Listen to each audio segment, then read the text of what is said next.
সচেতন বার্তা টিম নতুন দিশার পক্ষ থেকে।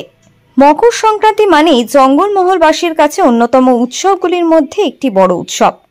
মকর সংক্রান্তিতে মাতবে 8 থেকে 80 সকলে। মকর সংক্রান্তি মানেই পুরুলিয়া জেলার কংসাবতী নদীকে ঘিরে একটি আলাদাই আবেগ পুরুলিয়াবাসীদের। নদীতে আলাদাই চিত্র দেখা যায় এদিন।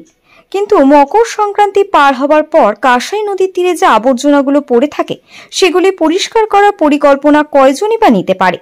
টিম নতুন দিশার সদস্যরা মকর সংক্রান্তির আগের দিন রাত্রিবেলা গিয়ে কংসাবতী নদীর তীরে ডাস্টবিন রেখে এবং বিভিন্ন ধরনের পোস্টার দিয়ে সচেতন বার্তা জানান সকল পুরুলিয়াবাসীকে।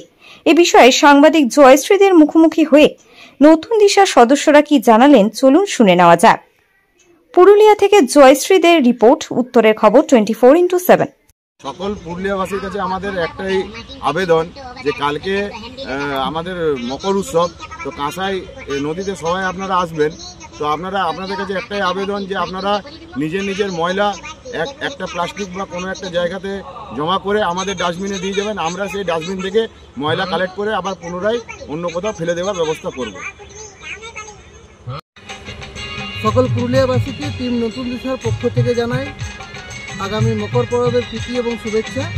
আপনারা জানেন আমরা টিম নতুন দিশা গত বছর থেকে এই কাঁসাই নদীকে পরিষ্কার রাখার এবং প্লাস্টিক মুক্ত রাখার একটা পরিকল্পনা গ্রহণ করেছিলাম এবং সেই উপলক্ষে একটা আমরা কাঁসাই সাফাই ক্লিনিং করেছিলাম। সেখানে পুরুলিয়ার সমস্ত এনজিও আমাদের সহযোগিতা করেছিল।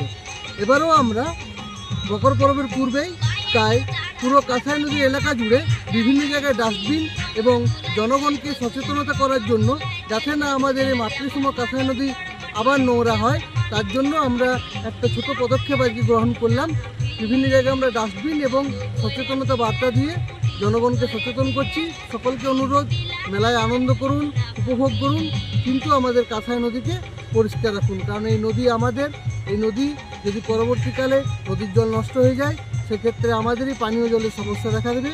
এই কথা মাথায় রেখে সকল পুরুলিয়াবাসীকে আরেকবার অনুরোধ করছি, কালকে সবাই আসুন, কাঁসাই নদীতে মজা করুন, কিন্তু তার সাথে সাথে কাঁসাইয়ের পরিষ্কার পরিচ্ছন্নতার দিকেও নজর রাখুন। শুভরাত্রি।